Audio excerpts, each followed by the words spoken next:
Good afternoon, everyone. I'm Colleen Ryan. I'm the Consulting Executive Director for the New York State CDFI Coalition.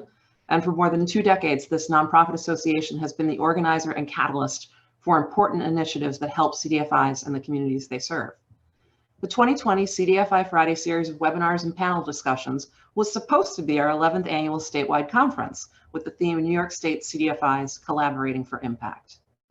But even though we can't gather in person, I'm glad to welcome all of you to this online gathering. Allow me to take a moment to thank the board of directors of the New York State CDFI Coalition, especially the coordinator of this panel, Jessie Lee. I'm grateful for her support. I'd also like to thank our sponsors for their understanding as we made the move from traditional to virtual conference. We're grateful to JPMorgan Chase, Wells Fargo, M&T Bank, Amalgamated Bank, Capital One, B&B, Citizens Bank, Community Preservation Corporation, Hanover Bank, Ponce Bank, TD Bank, Valley, and Woodforest National Bank for their support.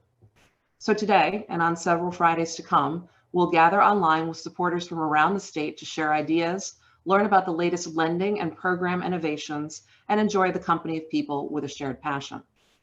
We have a couple of options for Q&A at the end of the panel. You can either use the chat feature that's built into Zoom, and someone's already joined us with a comment. Or if it's easier for you, you can just send an email to info@nyscdfi.org. I will monitor those channels throughout the conversation, and we'll do Q&A for about the last 15 minutes of the panel. If you're not already a member, please consider joining your colleagues from around the state and help the coalition develop its agenda for 2021. With a track record of some 4 decades of providing capital to low-income communities, we have a legacy of success to draw upon. And as the need for our services becomes more evident than ever, we're looking forward to working with you to keep up with the expectations of our clients and the needs of the underserved. We are so delighted to welcome our panelists to discuss how legacy businesses can transition to worker-owned cooperatives. Before we find out more about the programs and policies that can help owners of mom and pop shops transfer their businesses to their employees when they retire, I'd like to ask each of our panelists to introduce themselves, starting with the moderator, Ericdahl. Eric? Thanks, Colleen. My name is Ericdahl. I'm the Regional Community Reinvestment Officer for M&T Bank, serving New York's Capital District and Hudson Valley. I'm here for 2 reasons. M&T is a sponsor of the conference, and the coalition is very good at putting sponsors to work. Thank you. And like all of you, I care very deeply about creating a more just and equitable economy. I think Dani is next in the alphabetical lineup, so why don't I pass the torch to her. Hi, good morning. Thank you so much for having me. My name is Dani Delaney. I work at the Adirondack North Country Association, and specifically I'm on this panel today because I help coordinate a partnership across the 14 northernmost counties in New York State, the North Country region, where I work with transitioning business owners. So I run the Center for Transitioning Businesses, and we help business owners think about succession planning, help connect them with free and low-cost resources. We talk to entrepreneurs about taking over existing businesses, and in general, try to sort of look at collectively how we can work together as a region to address having so many retiring business owners in our rural region. And now we can go to Joe. Hi, everyone. I'm Joe Marafino from the Democracy at Work Institute. I'm in Ithaca. And Democracy at Work Institute is a national organization, national nonprofit that works to expand the worker cooperative model to reach communities that are most directly affected by social and economic inequality, specifically people of color, recent immigrants, low-wage workforces, and rural workforces. We're sort of a think and do tank. One of the primary aspects of my work is to convene a national collaborative called the Workers to Owners Collaborative, which is a group of now 35 organizations working to transition small businesses to worker and employee ownership. We ensure that there's meaningful dialogue among those organizations and skill sharing, that the conversion support is headed towards workers who can most be positively impacted, and we measure the performance of those organizations and their success too, so that there's a shared national metric around those converting businesses. Thanks for having me. Thank you. And last but not least, Steve. Hi, thank you for introducing. My name is Steve. I work for the Working World, a CDFI and investment fund for worker cooperatives. It was actually founded in Argentina about 15 years ago. Since then, we've opened our office in New York about 10 years ago.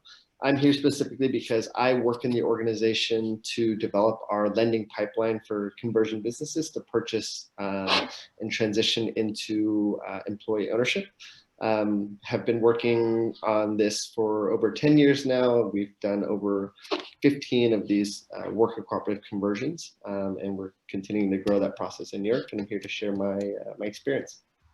Great. Just before I bow out, I just want to remind everyone, if you have questions, please send them to info@nyscdfi.org or use the Zoom webinar chat. And panel, take it away. Okay. Thank you, Colleen. It was Jessie Lee, as you heard, who developed today's topic, legacy businesses to worker cooperatives. Let's take a minute to peel those two pieces of this apart to be clear about what we're speaking of. By legacy businesses, we're referring really to two things. What you might think of as independent, locally owned businesses, neighborhood commercial establishments that give cities, towns, villages their character. That is the bedrock of, in the city of San Francisco. They're primarily interested in preserving that community character that so many of these businesses bring. We're also referring to mom and pop, small family-owned operations in general. That could be anything, small manufacturing, neighborhood childcare, any kind of business that generally could be described as a small family-owned operation. And it's worth pointing out that either of those definitions are businesses that may really be struggling right now during the pandemic. By worker cooperatives, we mean value-driven businesses that put the worker and community benefit at the core of its purpose. While the exact structure may vary from business to business, the Democracy at Work Institute names two central characteristics of worker cooperatives. Economic, workers own the business and they participate in its financial success on the basis of their labor contribution to the cooperative. And governance, workers have representation on and vote for the board of directors, adhering to the principle of one worker, one vote. In addition to the economic and governance participation, worker owners often manage, as you can imagine, the day-to-day operations through various management structures. But I am no expert. Instead, we have three fantastic experts with us today who can speak much more to all of that. We're going to frame our conversation around three broad questions: how worker cooperatives foster community investment and close the wealth gap. And then we'll move on to how businesses can prepare for a transition to worker ownership. And then we'll finish it out with a discussion of technical and financial assistance that's available to help make that transition happen. And a reminder, as we go, throw questions in the comment box. We'll save 15 minutes at the end to get to those. So big picture, how do worker co-ops foster community investment and close the wealth gap?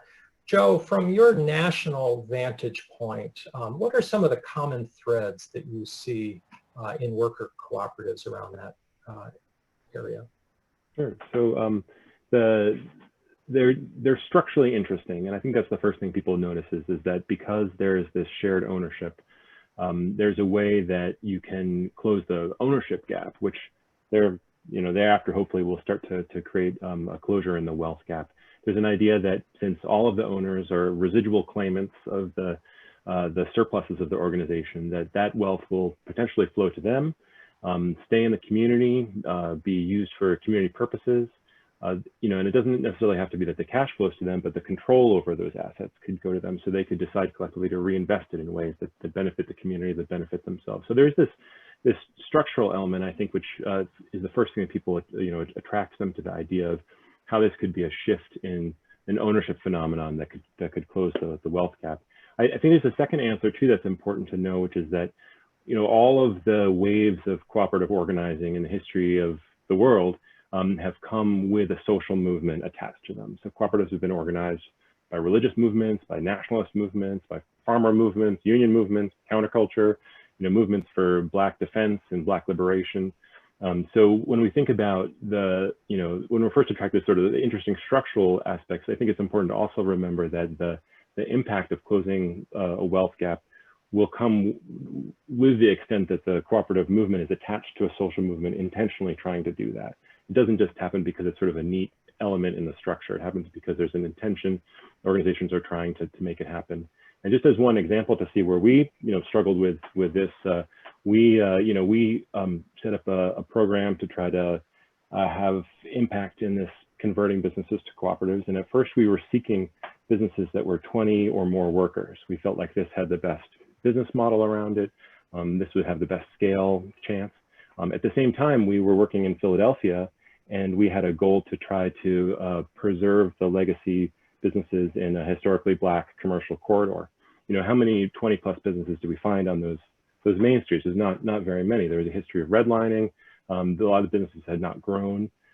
So we had to think in our own model of like, if we want to have an impact to close a racial wealth gap there, maybe we can't just be searching for 20 large businesses. Maybe we have to be dealing with micro businesses and change the way we think about how we approach it. Steve, what has Working World learned about fostering community investment and closing the wealth gap specifically?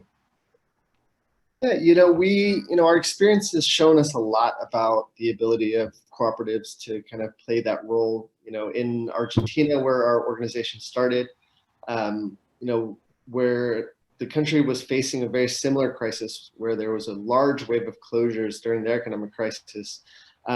We started by funding companies that were kind of reopened as worker cooperatives during that time period. There's over 400 companies that were reopened.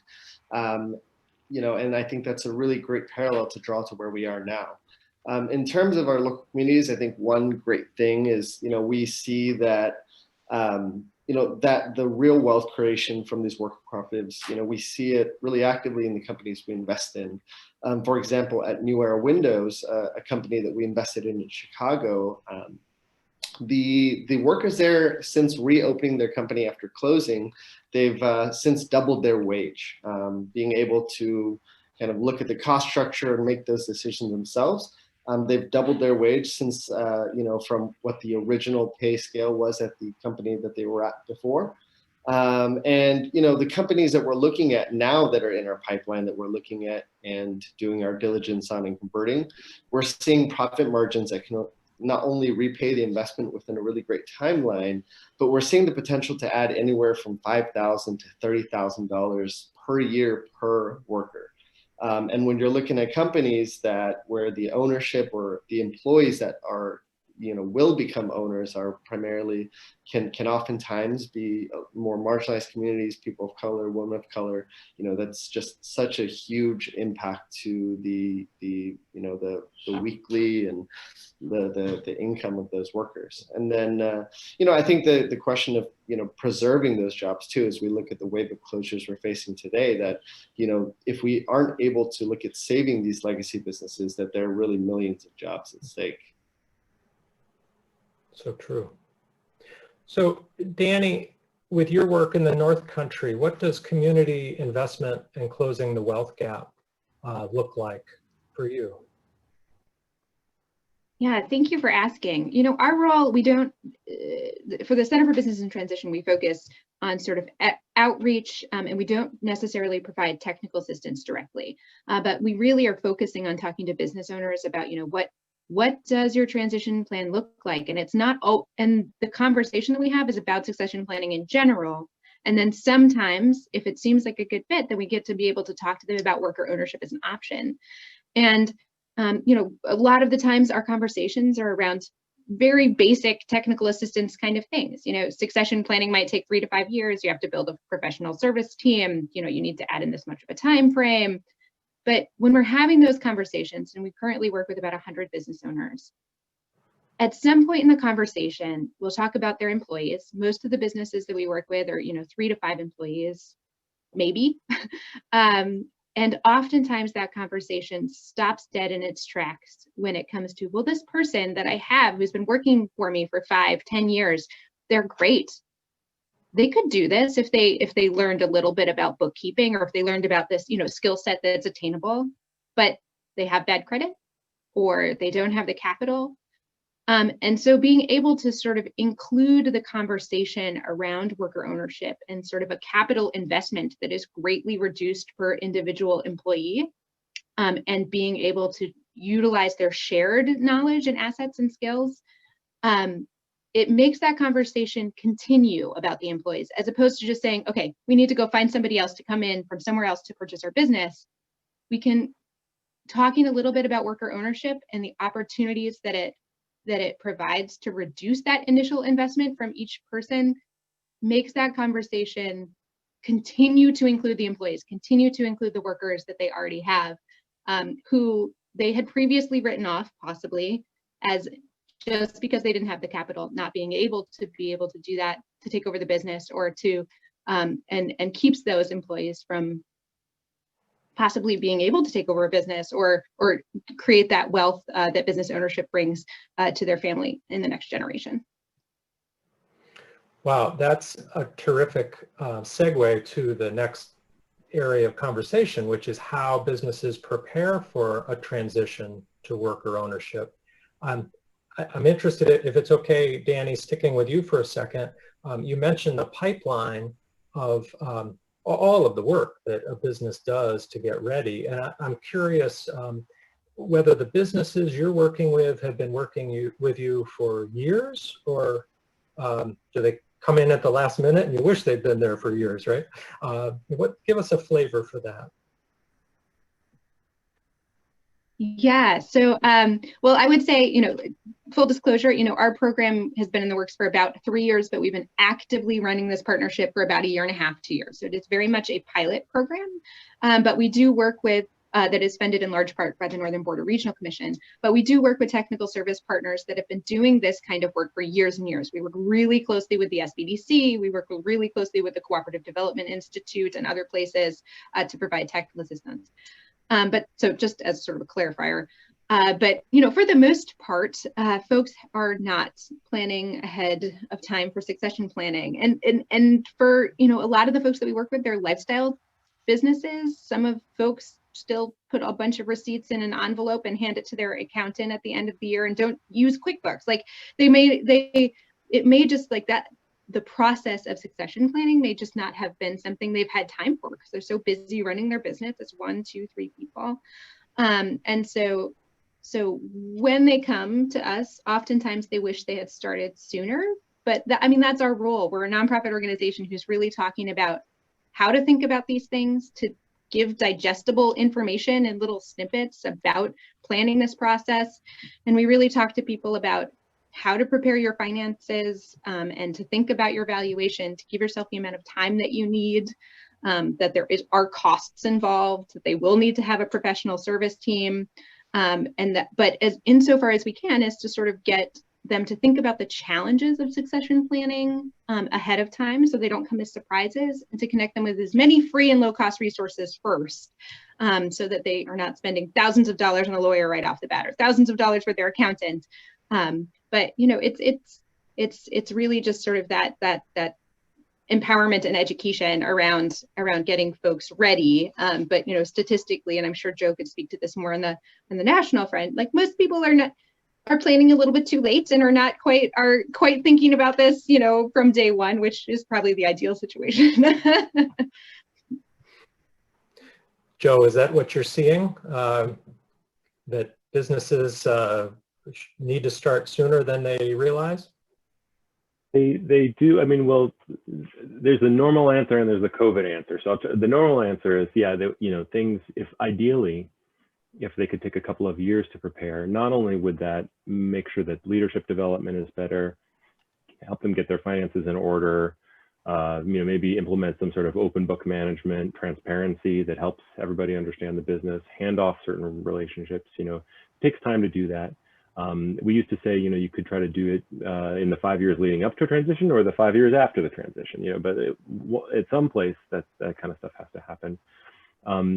That being said, right now there are so many businesses that are distressed and thinking about throwing in the towel, that there's a different timeline that's sort of emerging where if we want to say, well, let's take a couple of years to get this to happen, that falls on deaf ears for some business owners right now. So I think the field as a whole is trying to figure out how to accelerate the process with all the good parts of it, you know, without sacrificing worker education and value, but make it something that could happen in more of an emergency, since there are so many sort of desperate calls saying, I don't know what to do, I'm thinking about just walking away. And we know that there's just going to be a lot of economic value lost and jobs lost if they do that. So one thing that, you know, some people are trying to do right now is to form kind of cooperative venture capital firms to kind of like buy the company and hold it for a little while that happens. But that's a bit of an outlier in the field as a whole.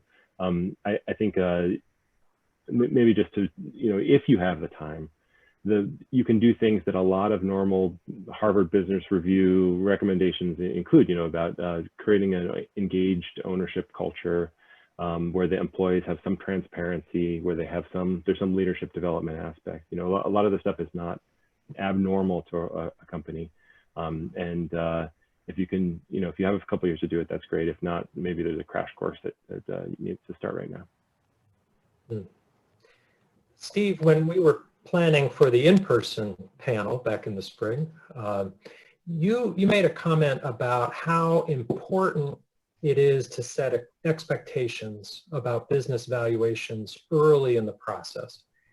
I'm interested in that in the context of preparing for a transition, but also in the pandemic context too. That seems to complicate how people feel about valuations of their business. Yeah, and I will flag, Laura, I did see your comment, and I will share a little bit more about our model in the next section.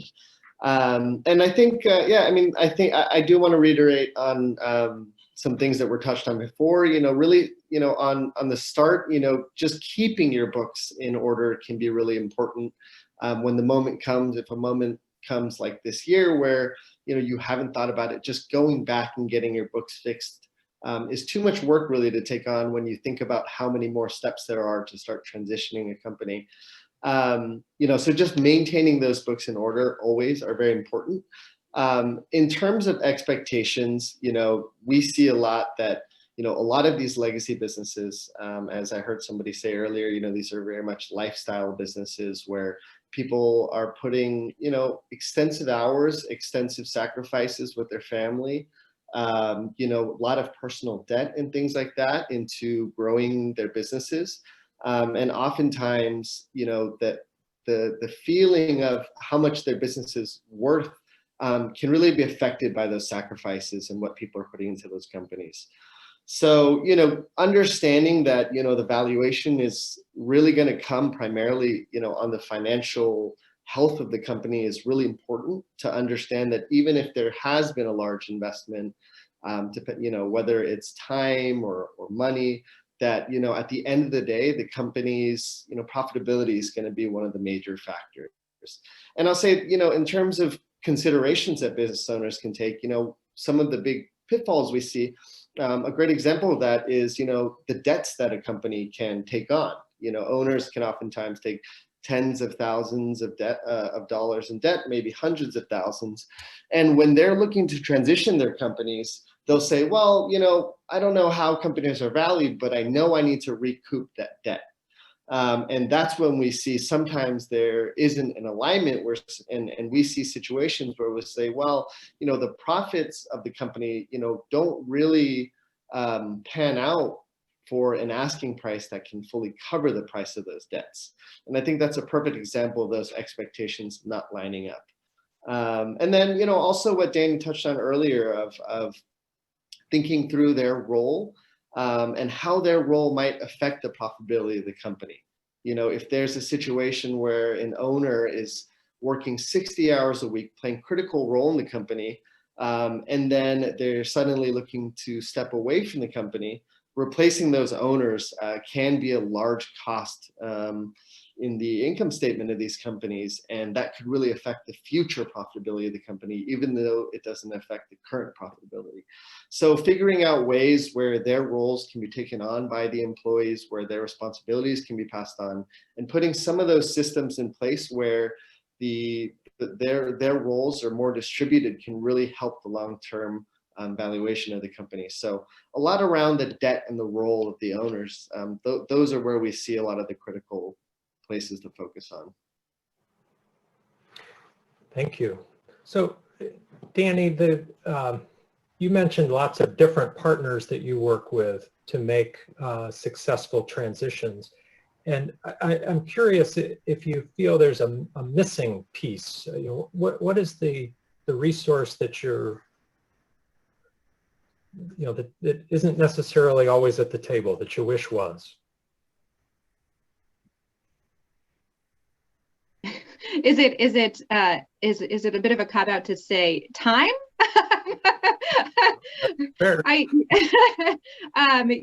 think that there are so many great resources that we have been able to sort of bring more into our rural North Country region, and to be able to work together to work on these transitions. But time and money end up being the two most important things that make these things seem to not always work out or be as smooth as we would like to, right? Especially on the sort of business owners time frame about making sure they're making it ends up being like they're taking on a part-time job on top of already working 60 hours a week to plan for their transition and think about what their next steps are. And it's a lot to ask. And I certainly don't begrudge anyone who realizes how much time it's going to take to sort of make this plan for themselves in exiting. And so I think any support that we can offer to folks is really, really important. And I'm sure the other folks on the panel will be able to speak to this more, but the transition time to a worker cooperative is even longer than that, because there's so much that needs to happen with more people, and it can really sort of spread out the equity and wealth amongst the employees and now workers of a business. But that's more people, and more people always needs a little more time to make those transitions successful. Thanks. Yes, we all could use some more time, right? 25th hour, that's what we need. So Steve, as a way of transitioning to the next general question about technical assistance and financial assistance, I'm curious if you could take us through kind of recognizing we have a lot of CDFIs in the audience, what kinds of things you wish CDFIs would do with businesses that they encounter, and then at what point in time and in what ways does your organization get involved potentially to make a transition happen? Yeah, I think from our perspective at the working world, we have a very unique model in the role that we play when it comes to investment. The capital that we invest is, we see it as very crucial, kind of high risk capital that can unlock some additional capital that businesses might need. I think from our perspective, we provide, we really like to approach each project as if we're partners for the companies that we work with. The way that they're structured, and we can dive into that a little bit more, we act as equity capital in the sense that our repayments are always tied to the success of the company. So that means that we put ourselves in a position where, we will invest, a good amount of resources, both and time, both capital and our staff to really work with these companies over a long period of time to kind of build that ownership culture, to build those cooperative practices, and kind of align the capital and the operational needs of the company. And I think kind of taking that in mind and playing more than just a financial role has been really critical to our success. And I think that's something that we've learned that has been, just very critical to our organization's success over the last 15 years. And what are some of the ways, Steve, that you would partner with a local CDFI potentially in a transaction? Yeah, we are working with a network of economic development corporations, for example, in New York, to to look at some of these legacy businesses and figure out how we can, partner together.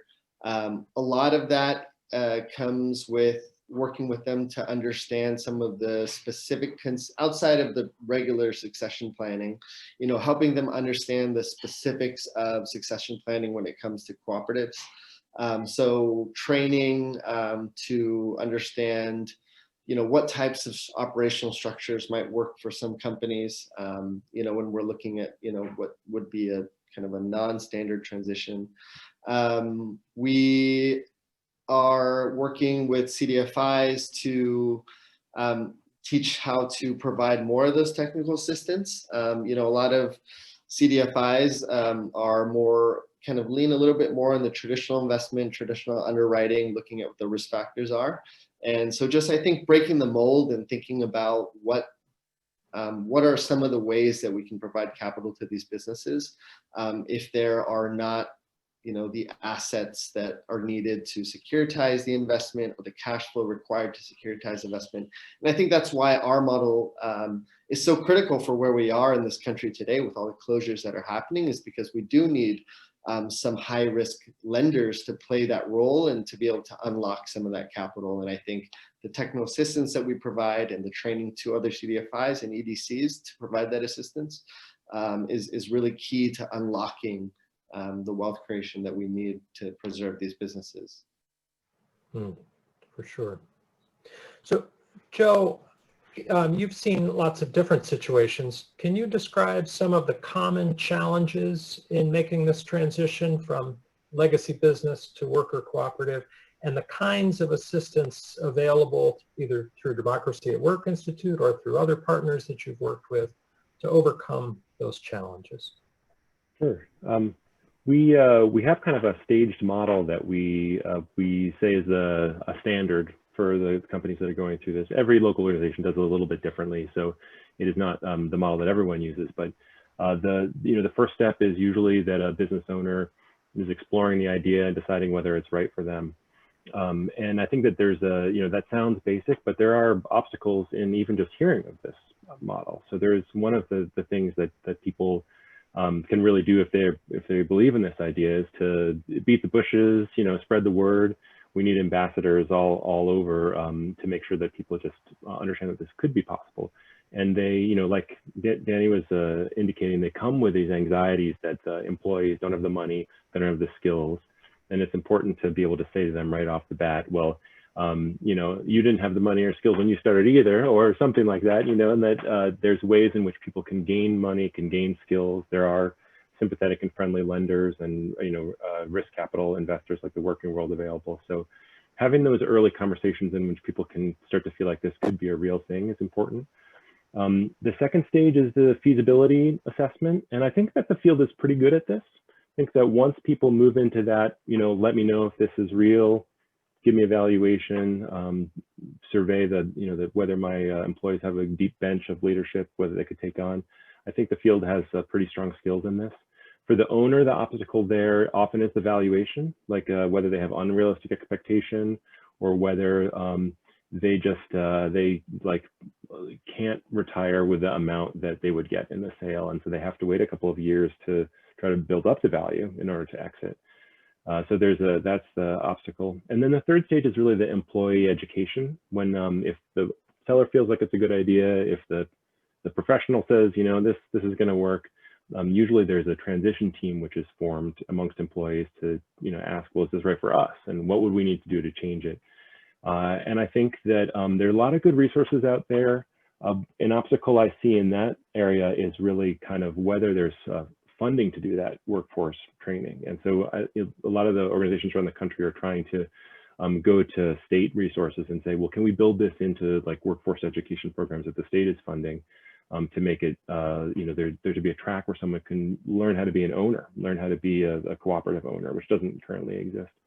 So I think there's sort of mixed results as to whether the businesses that convert get that training. Steve's organization does a great job of ensuring that they do it because they're an investor. They need that to happen in order for the business to pay them back, etc.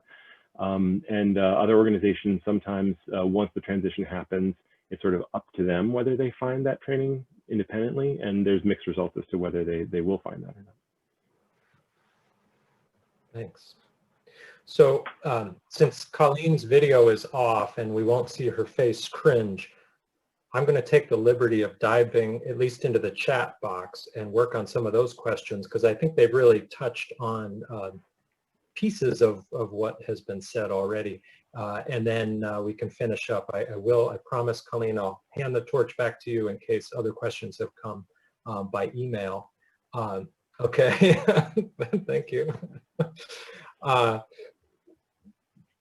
This is a question, I think I'm going to start with Dani. The question about what you have found to be the most effective way to reach business owners who might be willing to consider worker cooperative structure. And you mentioned early on that that's not the only kind of transition that you do, but when does that come up as a suitable route?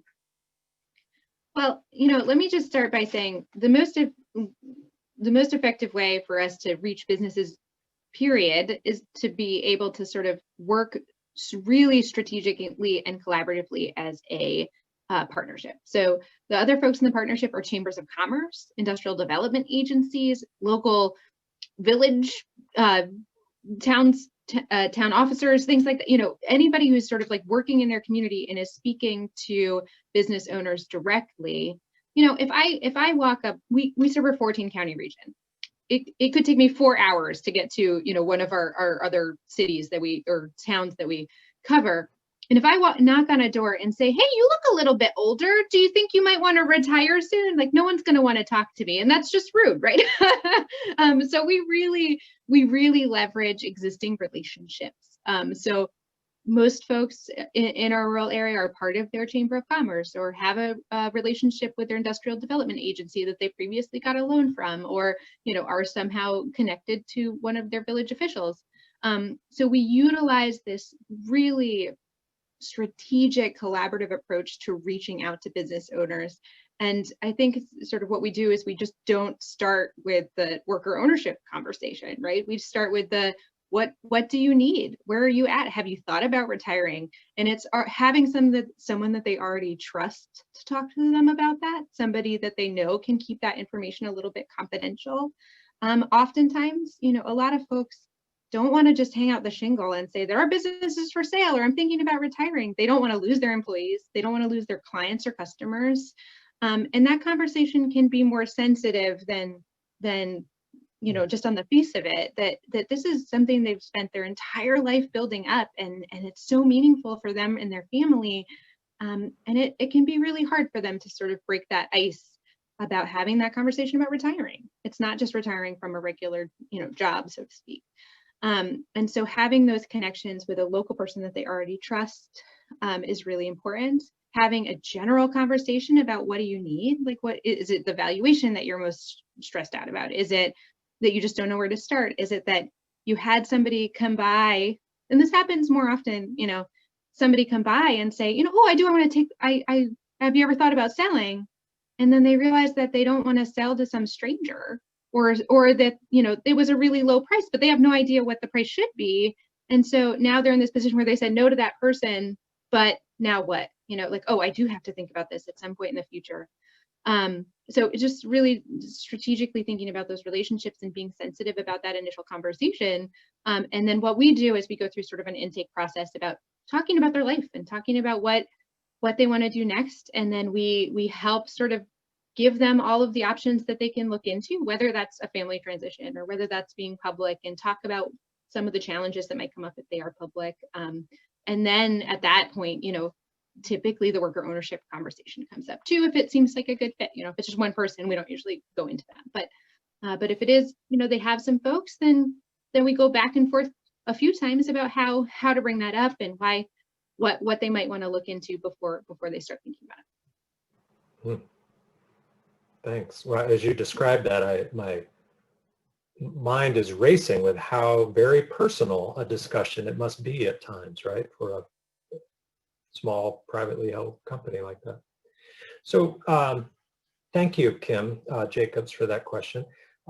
Melanie Stern piped in the chat box when we were talking about small businesses and bookkeeping that has been Melanie's experience in the Bronx, that many very small businesses in particular may not have especially good books up to date. And that sounds to me like a familiar theme for the CDFIs that I've spoken with around the state. Anyone on the panel have a suggestion for how to help clean up sloppy books to be able to go down this road? Or is that just a fact of life? Joe? I mean, I'd say that, if they want to have a realistic valuation, then they have to have their books cleaned up. So there's if you want to offer the carrot of like, we can tell you what you might, get out of this business, that's the way to do it. I also think there's a shift in mind frame where, some people, owners that I've talked to, feel it's their one of the perks of ownership to kind of not worry about things like that and to have incomplete systems. And that can't continue if groups are going to work together as a cooperative and have good conversations and be able to understand transparently what's happening in the business. So there does have, sometimes I think owners think that ownership is about keeping everything in their head, and that's a system that works for them, and that will have to change if they're moving to a shared ownership model. Steve, should we return to Lauren Dean's question about how your investments are structured and dive a little more deeply into what that looks like? Yeah, I will note a real easy thing that I think a lot of owners can do is to try to transition as many of their transactions away from cash as possible. Making sure that those are logged is a really easy way to kind of streamline that process to make sure it's being the information is being collected somewhere to be processed. And, I know that while, cash plays a large role in a lot of different companies, that it can create challenges when it comes to paperwork. So that can be a big part of it. For Laura's question, the question was how I believe how our investments are structured and how we invest. Our investments, they take, they act somewhere. They're very unique, and then they act somewhere between equity and debt. The way that we invest, the key to our investments is that we're looking to align ourselves with the companies we invest in, and that even though it is a debt note that we're putting out, there's covenants that tie that repayment of that debt to the success and profitability of the company. So, it is a debt note, but we are looking to find ways that we can align ourselves and, again, to work with the companies to kind of review their financials, see what issues might be arising, and put in the work to make sure that we're building these companies, growing these companies to success. We are making the loans. The way that we structure transitions are fairly unique. We actually create a company and we'll finance the purchase to the seller.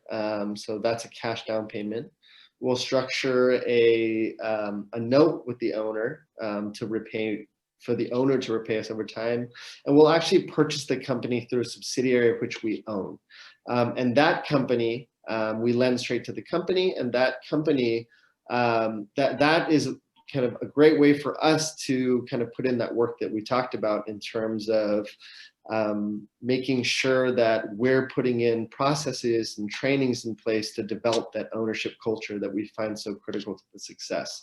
So we'll actually take ownership of the company through a separate company, and we'll transition that ownership over to the employees over time as specific milestones are met in terms of the repayment, but also the education, how much of that management that they're learning to take over. So that's kind of the structure. The range can be much more varied. The range, we do much smaller investments that we do line of credit investments. We have really small expansion investments for, say, just equipment related. And then we move to companies that we make investments that are much larger, that are anywhere from the $250,000 to $1 million range, for companies that are a little bit larger for the conversion. So it depends on kind of what type of investment we're looking at. But for the conversions of legacy businesses right now, we're generally in the range of somewhere from $250,000 to $1 million.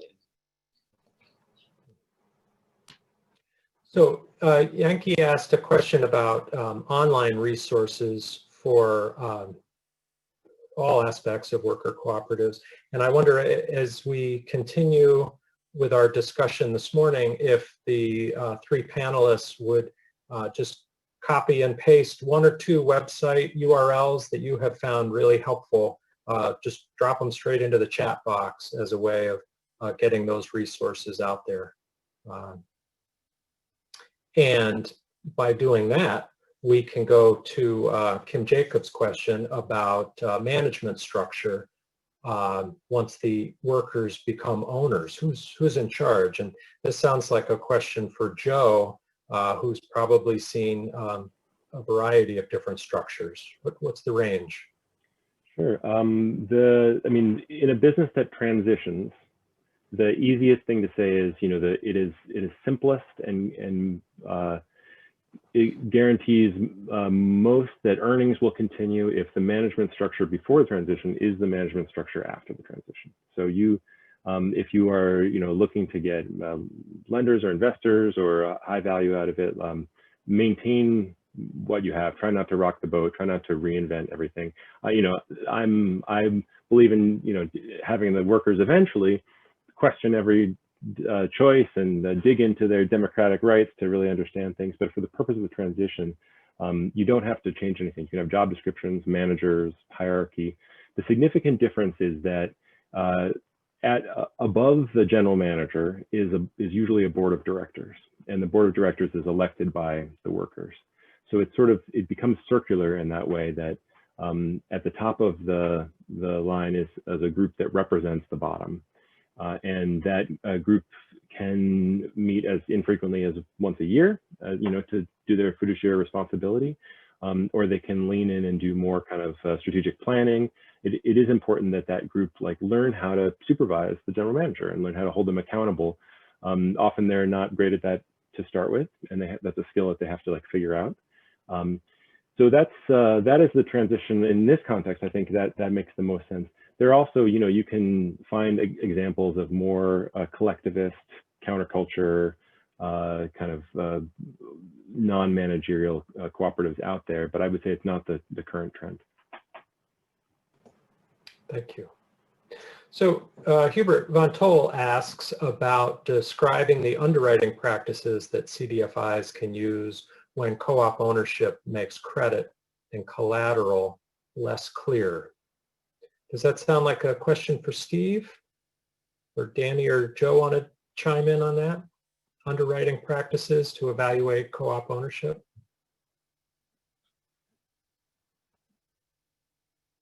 Oh, if Steve's answering, you're muted.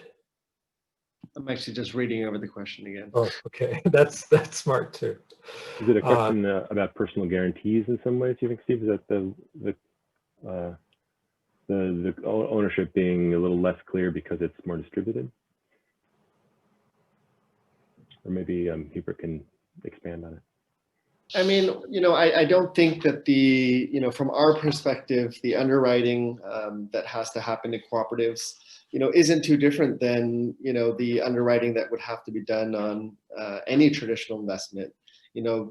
It's very important to continue the regular diligence on the soundness of the business after the transition. What we think the potential of the business to continue the kind of revenue and expense and earnings trends, making sure that, whatever is kind of communicated before the sale, checks out. It's very similar to the traditional business, I would say.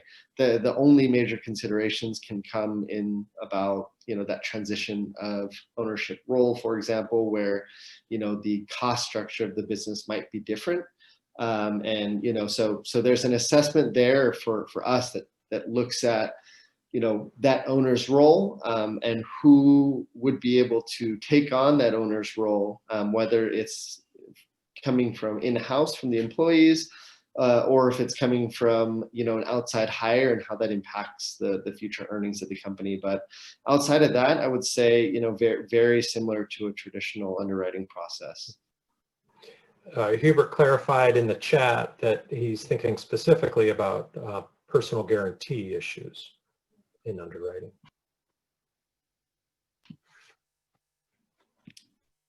The way that we invest, and it has to do with our model and goal of aligning ourselves with the businesses we invest in, that, we do look at the assets of the company as part of the securitization of the investment, but we as on our end, we don't take personal guarantees. So that almost makes it so, our investment underwriting process needs to be that much more diligent to make sure that we feel comfortable with the investment that we're making. Got it. Thank you. Colleen, now's the time I turn to you to find out if there are any emailed questions that we have had a couple. One is very, very broad, which is always fun to answer.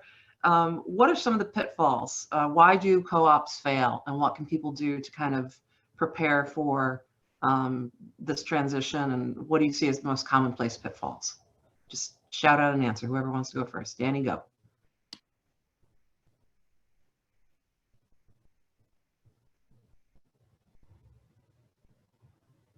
There you go. Well, I think I'll let Joe go, or somebody else about the co-op specific. But I'll say in the sort of beginning phases of talking to somebody about transitioning their business, I think the largest pitfall that we're seeing is just, you have one plan and then life happens, especially when you're talking to retiring business owners. Someone in their family gets ill, somebody might be aging, so they have to take care of somebody else.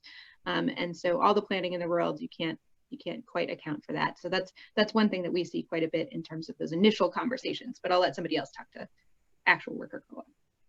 Yeah, from our perspective, the pitfalls are really the same as, any traditional business, with 4 out of 5 traditional businesses failing, we don't necessarily need more reasons. And actually cooperatives have a higher success rate than traditional businesses.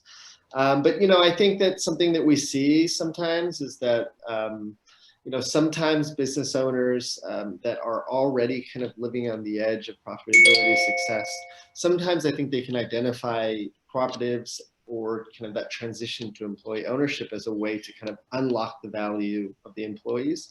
And I'll say while that's true, Joe can speak more of this, there's a lot of continued investment that has to go into any business to develop that culture and ownership. And, just simply changing the structure of the company doesn't necessarily unlock that, but it's the investment and the communication around developing that. So, it's not, we do see that, from some business owners saying, oh, suddenly if I let people see the gains, that there'll just be a huge mindset change. And we don't see that as the case, and always want to stress the investment that's needed. Yeah, I'll just add that yeah, there is some data that the worker cooperatives are more resilient, particularly during economic volatility. I have also seen some data that they can be less resilient when there's technological shifts. So, and a very old example I love to give is there were worker cooperatives in Minneapolis area that Charles Pillsbury helped get started that made barrels for flour. And at one point there was a shift towards bagging flour. And they refused. They were barrel makers. They're proud barrel makers, and they did not want to become bag makers. And so they didn't shift, and the industry changed, and they proudly went out of business. But I think that it's a little bit silly to conjure such an old example, but I still think that there is sometimes you can get really good at your job and still not be connected to the strategic thinking that has to happen to make big shifts if the world is changing around you, and that's something that that has to be learned by workers, just like it would have to be learned by any owners. Well, I'm sure that we could talk about this for another hour, but it's getting close to 1 o'clock and I know everyone's busy. So I do want to thank everyone for being a part of our CDFI Friday series today. And I hope that you'll be able to join us for one or more of our upcoming events, including cybersecurity for CDFIs on November 6th and creating community wealth through community controlled investment on November 13th. You can find the full list of upcoming events on the 2020 conference page on our website at nyscdfi.org. So again, thank you, Dani. Thank you, Steve. Thank you, Joe. Thank you, Eric, who I believe has a career in emceeing events, because Eric, you're just a rock star. So thank you all for participating. All from you, Colleen. Thank you all for participating. Stay safe and be well. Thank you, Colleen.